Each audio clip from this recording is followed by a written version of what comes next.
بسم اللہ الرحمن الرحیم۔ حسن اللہ یاری اثنا عشری، اسے ایک سوال ہوا کہ اگر تم یہ بتا دو کہ نبی علیہ الصلوۃ والسلام نے یہ فرمایا ہو کہ علی میرے بعد خلیفہ ہوں گے تو کسی روایت سے اس کو ثابت کر دو، تو اس نے آگے سے یہ کہا کہ اگر میں یہ ثابت کر دوں تو تم شیعہ ہو جاؤ گے۔ تو وہ کوئی حافظ قرآن تھا کہ جس نے یہ سوال کیا تھا، تو اس نے اسنا عشری اللہ یاری نے جو روایت پڑھی وہ روایت یہ تھی کہ انت منی بمنزلۃ ہارون، کہ اے علی تو میرے لیے ہارون کے منزلہ میں ہے، لیکن یہ کہ میرے بعد نبی نہیں ہے، اور نبی علیہ الصلوۃ والسلام نے ان کو اپنے بعد خلیفہ بنایا۔ اور سننا کے اعتبار سے ذکر کرتا ہے اور اس کی پھر جو رجال ہیں ان کا ذکر کرتا ہے۔ جناب یہ بات میں عرض کر دوں کہ اس روایت سے کسی کو انکار نہیں ہے کہ آپ سند کے درپے ہو گئے اور سند دکھانے لگے، سیر و اعلام النبلاء کھولی، دوسری تیسری کتابیں کھولی، یہ تو ہمارا انکار ہی نہیں ہے اس روایت سے، ہمارا تو ایمان اور یقین ہے اس روایت پر۔ لیکن جس معنی میں آپ بیان کرتے ہیں وہ روایت کا معنی نہیں ہے، یہ آپ کا اپنا منمانی معنی ہے، اپنے مدعا کو ثابت کرنے کے لیے باطل طریقے سے، یہ آپ کا اپنا منمانی معنی ہے، روایت کا یہ معنی نہیں ہے۔ یہ کہا کہ یہ تبوک پر جب رسول اللہ صلی اللہ علیہ وسلم تشریف لے گئے تو مولا علی کرم اللہ وجہ کریم سے یہ ارشاد فرمایا۔ اگر یہ روایت کو پورا پڑھ دے، یہ کتنی کتابوں میں روایت ہے، یہ روایت امام بخاری رحمۃ اللہ تعالیٰ علیہ نے مغازی میں ذکر کی ہے، امام مسلم نے فضائل صحابہ میں ذکر کی ہے، اسی طرح امام ترمذی نے مناقب میں ذکر کی ہے، ابن سعد نے طبقات کبریٰ میں ذکر کی ہے، کلابی نے اپنی مسند میں ذکر کی ہے، اور ابن اسیر نے جامع الاصول میں ذکر کی ہے، اور ابن جمع سیداوی نے معجم الشیوخ میں ذکر کی ہے، امام طبری نے اپنی تاریخ میں ذکر کی ہے، اور امام ذہبی نے تاریخ الاسلام ووفیات المشاہیر والاعلام میں اس کو ذکر کیا ہے۔ تو تمام کتابوں سے اگر یہ روایت پڑھ لے، پوری روایت پڑھ دے، انت منی بمنزلۃ ہارون، یہ تو ایک لفظ پڑھ دیتے ہیں نا، یہ پوری کی پوری روایت پڑھ دے۔ میں پڑھ دیتا ہوں، یہ اس وقت میں سیرت ابن ہشام اس سے یہ پڑھ رہا ہوں، یہ سیرت ابن ہشام، ایک جلد میں اس کی جلدیں 4 ہیں، یہ چوتھی جلد ہے اور اس کا صفحہ نمبر 325 ہے۔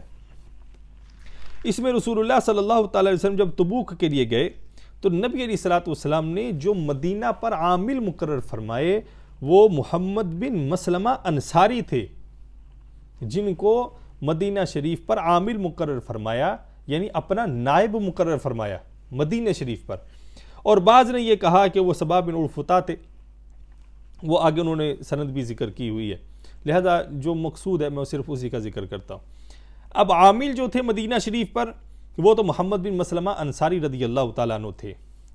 تو مولا علی کرم اللہ وجہ الکریم آپ کو رسول اللہ صلی اللہ تعالیٰ علیہ وسلم نے جو خلیفہ بنایا، جو نائب بنایا، وہ کس پر بنایا؟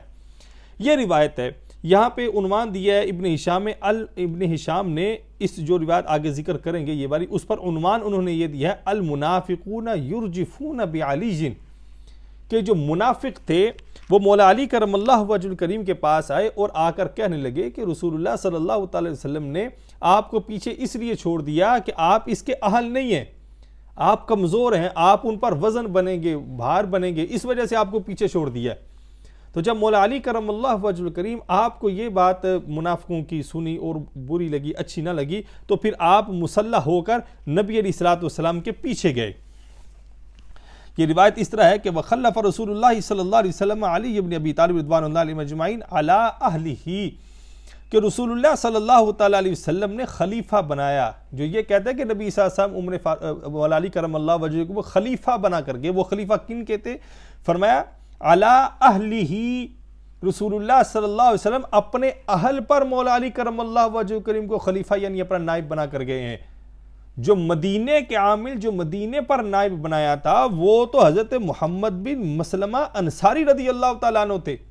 مولا علی کرم اللہ وجہ الکریم کو اپنے اہل پر اپنا نائب بنایا تھا۔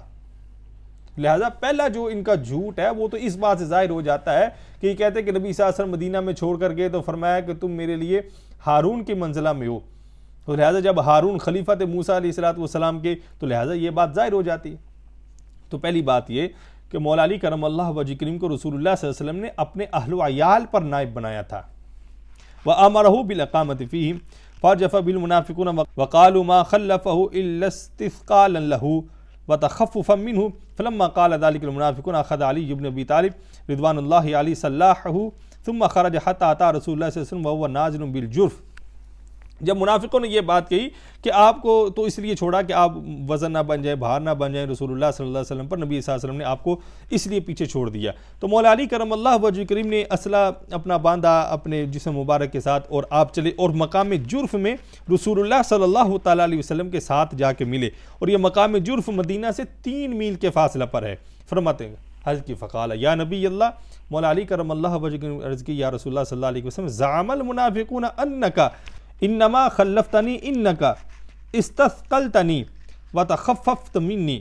عرض کی یا رسول اللہ صلی اللہ علیہ وسلم منافقین تو ایسا کہتے ہیں کہ اس لیے پیچھے چھوڑ دیا کہ آپ بوجھ بنیں گے رسول اللہ صلی اللہ علیہ وسلم پر، اس لیے پیچھے چھوڑ گئے. فقال، تو رسول اللہ صلی اللہ علیہ وسلم ارشاد فرمایا کذبوا، فرمایا کہ وہ جھوٹ کہتے، ولکننی خلفتک لما ترکت ورائی، فرمایا لیکن میں نے تمہیں اپنے پیچھے اپنا نائب اس لیے بنایا کہ جو میں پیچھے اپنے اہل و عیال کو چھوڑ کر آیا ہوں تم ان پر نائب ہو، میں اس لیے پیچھے چھوڑ کے آیا. اور فرمایا افلا ترضا یا علی، اے علی کیا تو اس بات پر راضی نہیں ہے کہ تو میرے لیے منزلہ ہارون ہے، کہ جیسے موسیٰ علیہ السلام طور پر گئے تو حضرت ہارون علیہ السلام کو اپنے پیچھے چھوڑ کے گئے تھے. الا انہ لا نبی بعدی، مگر بے شک میرے بعد کوئی نبی نہیں ہے. فرجع علی الی المدینہ، تو رسول اللہ صلی اللہ علیہ وسلم سے مولا علی کرم اللہ وجہ کریم واپس مدینہ شریف میں لوٹ آئے. اب یہ پوری روایت ہے، اور بھی کتابوں میں یہ روایت موجود ہے. اب اس میں پہلی بات یہ ہے کہ نبی علیہ الصلوۃ والسلام نے مولا علی کرم اللہ وجہ کریم آپ کو نائب امت پر نہیں بنایا تھا، آپ کو نائب اہل مدینہ پر نہیں بنایا تھا، بلکہ آپ کو نائب بنایا تھا اپنے اہل و عیال پر. اور رسول اللہ صلی اللہ تعالیٰ علیہ وسلم کا یہ فرمان ولکننی خلفتک لما ترکت ورائی،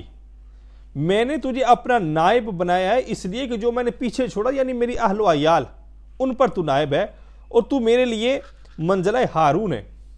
اب رسول اللہ صلی اللہ تعالی وسلم کے فرمان سے یہ بات تو ظاہر ہو جاتی ہے کہ مولا علی کرم اللہ وجہ کریم نبی علیہ الصلوۃ والسلام کے اہل و عیال پر نائب تھے، ان پر خلیفہ تھے. تو لہٰذا یہاں سے جو امت کو گمراہ کرنے کے لیے ایک بے محل سی دلیل دے دی جاتی ہے کہ یہاں سے مراد دیکھیں رسول اللہ صلی اللہ علیہ وسلم پیچھے چھوڑ کر گئے ہیں، امت کا خلیفہ بنا کر گئے ہیں، نائب بنا کر گئے ہیں، تو پھر خلافت کو غصب کیسے کر لیا.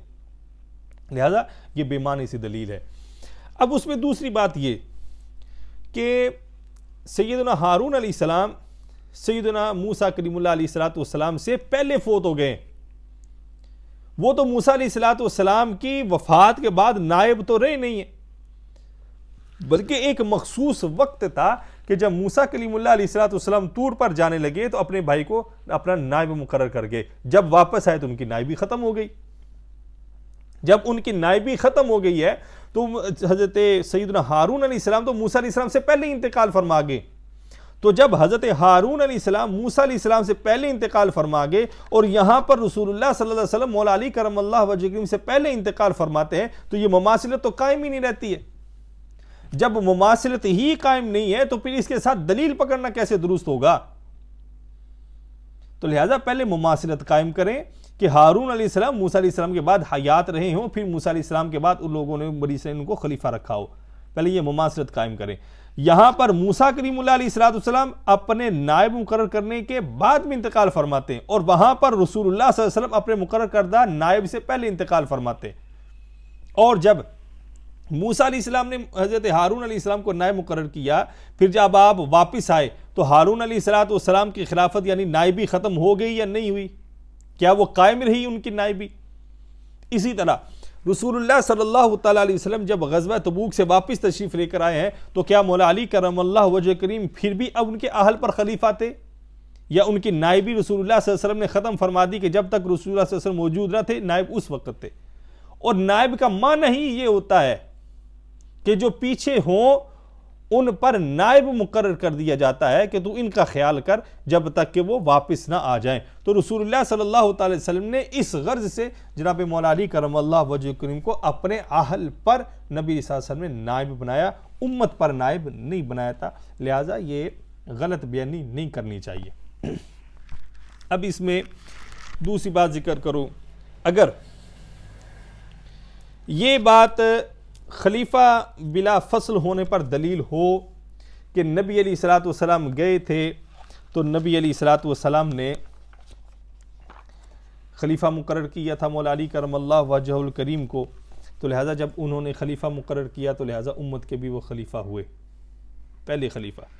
تو اس سے یہ بات لازم آئے گی کہ نبی علیہ السلام جب غزوہ پر تشریف لے گئے ہیں تو نبی علیہ السلام نے اپنے بعد مختلف اصحاب کو نائب مقرر فرمایا۔ جیسے یہی میرے پاس ہے طبقات ابن سعد ہے، اس کی جلد نمبر 2 ہے اور اس کا صفحہ نمبر 125 ہے، یہی تبوک ہے کہ رسول اللہ صلی اللہ تعالیٰ علیہ وسلم نے محمد بن مسلمہ انصاری رضی اللہ تعالیٰ عنہ ان کو مدینے کا نائب مقرر فرمایا تھا غزوہ تبوک میں، اور اگر صرف نائب مقرر کر دینے سے خلافت بلا فصل قائم ہوتی ہو تو پھر غزوہ بدر کے بارے میں طبقات ابن سعد میں یہ بات موجود ہے کہ رسول اللہ صلی اللہ تعالیٰ علیہ وسلم جب آپ بدر پر تشریف لے جانے لگے تو حضرت سیدنا عثمان بن عفان رضی اللہ تعالیٰ کو رسول اللہ صلی اللہ تعالیٰ علیہ وسلم نے پیچھے چھوڑا کہ نبی صلی اللہ علیہ وسلم کی جو شہزادی حضرت رقیہ تھی رضی اللہ تعالیٰ عنہ وہ شدید بیمار تھی، تو رسول اللہ صلی اللہ علیہ وسلم نے ان کو پیچھے چھوڑا، اور طلحہ بن عبید اللہ، سعید بن زید، اور اسی طرح ابو لبابہ بن عبد المنذر، اور اسی طرح عاصم بن عدی الجلانی، اور اسی طرح حارث بن حاتب العمری، اسی طرح عمر بن عوف، حارث بن سمہ، ان کو رسول اللہ صلی اللہ علیہ وسلم نے بدر میں اپنے پیچھے اپنا نائب یعنی خلیفہ نائب چھوڑا مدینہ شریف میں۔ تو اگر تو اپنے اہل پر نائب چھوڑ جانے کی وجہ سے مولا علی کرم اللہ وجہ کرم کی خلافت بلا فصل کی دلیل اگر پکڑتے ہیں تو یہاں تو رسول اللہ صلی اللہ علیہ وسلم اپنی اہل عیال یعنی حضرت رقیہ پر حضرت عثمان غنی رضی اللہ تعالیٰ کو اپنا خلیفہ مقرر کر کے جا رہے ہیں، تو لہذا چاہیے کہ عثمان بن عفان رضی اللہ تعالیٰ بھی خلیفہ بلا فصل کا شور مچا دیا جائے، کہ حضرت عثمان غنی رضی اللہ تعالیٰ کو رسول اللہ صلی اللہ علیہ وسلم بدر میں جب جانے لگے تو خلیفہ مقرر کر کے گئے تھے اپنے اہل و عیال پر، تو لہذا عثمان غنی رضی اللہ تعالیٰ خلیفہ بلا فصل ہوئے۔ تو جناب یہ کوئی دلیل نہیں ہے کہ یہ کہہ دیا جائے کہ اگر پیچھے چھوڑ کر گئے ہیں تو لہذا وہ خلیفہ بلا فصل ہوئے۔ اب دوسری بات سنیے، پھر رسول اللہ صلی اللہ تعالیٰ علیہ وسلم غزوہ بنی قینقاع،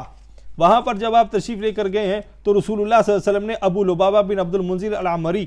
ان کو مدینہ شریف کا وہ نائب خلیفہ مقرر فرمایا، تو لہٰذا ابو لبابہ کے لیے بھی دعویٰ مقرر کر دے کہ یہ خلیفہ بلا فصل ہیں کہ رسول اللہ صلی اللہ علیہ وسلم قینقاع میں جاتے وقت ان کو اپنا خلیفہ مقرر کر کے گئے۔ اور اسی طرح حضرت عبداللہ بن ام مکتوم رضی اللہ تعالیٰ عنہ کو رسول اللہ صلی اللہ تعالیٰ علیہ وسلم غزوہ قرقرۃ القدر وہاں پر جب آپ تشریف لے کر گئے ہیں تو رسول اللہ صلی اللہ علیہ وسلم حضرت عبداللہ بن ام مکتوم رضی اللہ تعالیٰ عنہ ان کو اپنا نائب مقرر کر کے گئے ہیں۔ اسی طرح غزوہ سویق جو ہے اس میں ابو لبابہ بن عبد المنذر عمری ان کو اپنا خلیفہ مقرر کر کے گئے ہیں، اور اسی طرح غزوہ جو غطفان ہے اس میں رسول اللہ صلی اللہ علیہ وسلم حضرت سیدنا عثمان غنی رضی اللہ تعالیٰ کو خلیفہ مقرر کر کے گئے ہیں۔ اسی طرح بنی سلیم کا جو غزوہ ہے اس میں رسول اللہ صلی اللہ علیہ وسلم حضرت عبداللہ بن ام مکتوم رضی اللہ تعالیٰ کو خلیفہ مقرر کر کے گئے ہیں۔ اسی طرح غزوہ احد میں جب رسول اللہ صلی اللہ علیہ وسلم تشریف لے جانے لگے تو حضرت عبداللہ بن ام مکتوم رضی اللہ تعالیٰ عنہ آپ کو خلیفہ مقرر کر کے گئے ہیں، نائب مقرر کر کے گئے ہیں۔ اور اسی طرح آپ حمراء الاسد کے غزوہ میں جب تشریف لے کر گئے ہیں تو حضرت عبداللہ بن ام مکتوم رضی اللہ تعالیٰ عنہ آپ کو خلیفہ مقرر فرما کے گئے ہیں۔ اور اسی طرح بنی نذیر کا جو تھا اس میں آپ حضرت عبداللہ بن ام مکتوم رضی اللہ تعالیٰ کو خلیفہ مقرر کر کے گئے ہیں۔ اور اسی طرح بدر الموعد میں جب رسول اللہ صلی اللہ علیہ وسلم گئے ہیں تو عبداللہ بن رواحہ کو آپ رسول اللہ صلی اللہ علیہ وسلم خلیفہ مقرر فرما کے گئے ہیں۔ اور اسی طرح جب ذات الرقاع میں گئے ہیں تو رسول اللہ صلی اللہ علیہ وسلم عثمان بن عفان رضی اللہ تعالیٰ کو خلیفہ مقرر کیا۔ اور اسی طرح دومۃ الجندل میں جب رسول اللہ صلی اللہ علیہ وسلم گئے ہیں تو صبا بن عرفتہ غفاری رضی اللہ تعالیٰ کو خلیفہ مقرر کیا۔ تو لہٰذا یہ جتنے غزوات ہیں رسول اللہ صلی اللہ علیہ وسلم کے، تو رسول اللہ صلی اللہ علیہ وسلم تو ان مختلف اصحاب کو خلیفہ اور اپنا نائب مقرر کر کے گئے ہیں، تو لہٰذا اگر غزوہ میں جاتے وقت رسول اللہ صلی اللہ علیہ وسلم کا نائب مقرر کرنا، خلیفہ مقرر کرنا خلیفہ بلا فصل ہونے کی دلیل ہے، تو اتنے سے صحابہ ہیں، پھر ان کے لیے خلافت بلا فصل کا نعرہ کیوں نہیں ہے؟ ان کو بھی رسول اللہ صلی اللہ علیہ وسلم چھوڑ کے گئے تھے۔ اور اگر یہ کہا جائے کہ ان کے لیے یہ نہیں فرمایا تھا کہ تو میرے لیے ہارون کے منزلہ میں جیسے موسیٰ علیہ السلام کے لیے ہارون تھے ویسا، تو ان کا تو میں نے عرض کر دیا کہ حضرت ہارون علیہ السلام آپ تو موسیٰ علیہ السلام سے پہلے وصال فرما گئے، تو ان کی نائبی تو موسیٰ علیہ السلام کے بعد ثابت ہی نہیں ہے، تو لہٰذا اس میں اور اس میں مماثلت قائم ہی نہیں ہے۔ وہ تو وقتی طور پر رسول اللہ صلی اللہ علیہ وسلم جو مماثلت قائم فرما دی، کیونکہ آپ جا رہے تھے تو آپ نے ان کو مماثلت، ان کے دل کو تسکین دینے کے لیے جو منافقین نے بات کی تھی اس کے رد میں رسول اللہ صلی اللہ علیہ وسلم نے یہ بات ارشاد فرما دی ان کو راضی کرنے کے لیے۔ تو لہٰذا مماثلت ہی جب نہیں ہے تو آپ مماثلت نہ ہو تو پھر اس وقت آپ ایسی دلیل بنائیں تو عوام الناس کو گمراہ کرنے کے لیے صرف۔ اور اسی طرح اپنے اہل پر نائب مقرر کر دینا یہ زیادہ اولا ہے یا امت کا امام بنا دینا یہ زیادہ اولا ہے؟ یعنی برتری جو فضیلت والی بات ہے وہ امت پر امام بنا دینا یا صرف اپنے اہل و عیال پر نائب مقرر کر دینا، اس میں فضیلت کس کی ہے؟ جب امت کا لفظ آئے گا یہ عام ہے،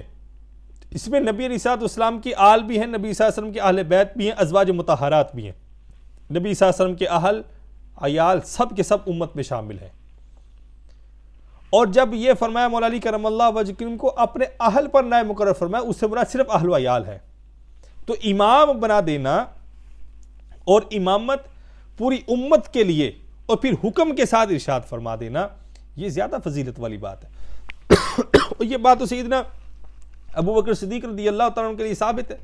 یہ فضائل صحابہ امام احمد بن حنبل رحمۃ اللہ تعالیٰ علیہ کی اس میں فضائل ابی بکر ہے، اس میں یہ روایت موجود ہے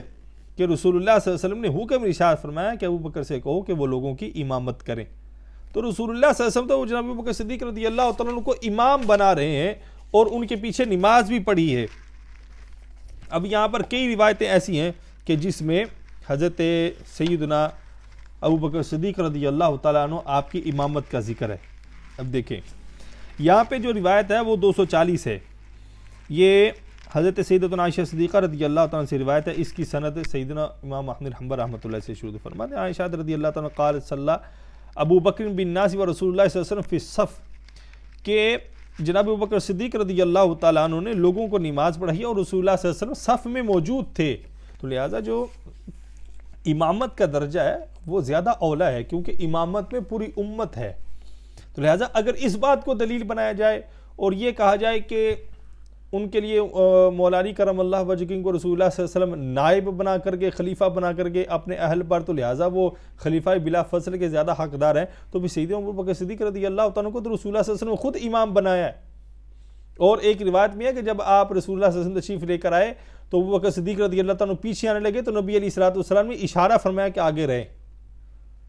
ٹھیک ہے، اب یہ روایت سن لیں، یہ روایت نمبر 105 ہے۔ حضرت امام احمد بن حنبل رحمۃ اللہ تعالیٰ اپنی صد کے ساتھ فرماتے ہیں قال قال رسول اللہ صلی اللہ علیہ وسلم ما بعث اللہ نبیا الا کان له وزیران من اہل السماء و وزیران من اہل الارض وزیرای من اہل السماء جبریل و میکائیل و وزیرای من اہل الارض ابو بکر و عمر۔ رسول اللہ صلی اللہ علیہ وسلم ارشاد فرمایا کہ اللہ رب العزت نے کسی بھی نبی کو مبعوث نہیں فرمایا مگر اس کے لیے خدا تعالیٰ نے 2 وزیر آسمانوں میں رکھے اور 2 وزیر زمین میں رکھے۔ فرمایا آسمانوں میں میرے 2 وزیر ایک جبریل ہیں اور ایک میکائیل ہیں، اور زمین میں میرے 2 وزیر ابو بکر و عمر ہیں۔ اب رسول اللہ صلی اللہ تعالیٰ علیہ وسلم تو یہاں پر ابو بکر و عمر کو اپنا وزیر فرما رہے ہیں۔ یہ فضائل صحابہ، یہ صفحہ نمبر 36 پر یہ روایت موجود ہے، آپ تو ان کو خود وزیر فرما رہے ہیں۔ اور رسول اللہ صلی اللہ علیہ وسلم کے بعد جب رسول اللہ صلی اللہ علیہ وسلم جب ان کو وزیر فرما رہے ہیں تو نبی صلی اللہ علیہ وسلم کی وزارت و اعلان کر دیا۔ تو اگر ایسی باتوں سے یہ خلافت بلا فصل ثابت ہوتی ہو تو پھر اتنے صحابہ کے لیے بھی خلافت بلا فصل کا دعویٰ کریں، اسی طرح شیخین ان کے لیے بھی رسول اللہ صلی اللہ علیہ وسلم نے ایسی روایت ذکر فرمائی ہے۔ تو لہٰذا یہ جو اجماع ہے اس سے ہٹنا نہیں چاہیے اور لوگوں کو گمراہ نہیں کرنا چاہیے۔ ایسی بہت ساری روایتیں ہیں کہ رسول اللہ صلی اللہ علیہ وسلم ارشاد فرمایا کہ جس نے ابراہیم کو دیکھنا ہو، نوح کو دیکھنا ہو، تو اس طرح کی بڑی روایتیں ہیں جو نبی صلی اللہ علیہ وسلم تمثیل کے ساتھ ذکر فرمائی ہیں۔ تو لہٰذا یہ باطل دعویٰ ہے کہ انت منی بمنزلۃ ہارون، اس سے خلافت بلا فصل مولا علی کرم اللہ وجہ کریم کی ثابت کرنا یہ درست نہیں ہے، نہ تو یہ مماثلت کے ساتھ اور نہ سیاق و سباب کے ساتھ اور نہ حالات و واقعات کے ساتھ یہ دلیل بنتی ہے۔ یہ صرف عوام کی آنکھوں میں دھول جھونکنے کے لیے کہ جب نبی علیہ الصلوۃ والسلام ان کو نائب مقرر کر گئے، وہ نبی علیہ الصلوۃ والسلام ان کو اپنے اہل پر نائب مقرر کر کے گئے تھے، مدینہ پر نائب اور تھے، تو اگر اہل پر نائب مقرر کرنے کی وجہ سے مولا علی کرم اللہ وجہ کریم کو خلیفہ بلا فصل مانتے ہیں تو جن کو مدینہ پر نائب مقرر کیا پھر ان کو بھی خلیفہ بلا فصل مانے۔ اللہ رب العزت ان فتنوں سے ہم سب کو محفوظ فرمائے۔ السلام علیکم ورحمۃ اللہ وبرکاتہ۔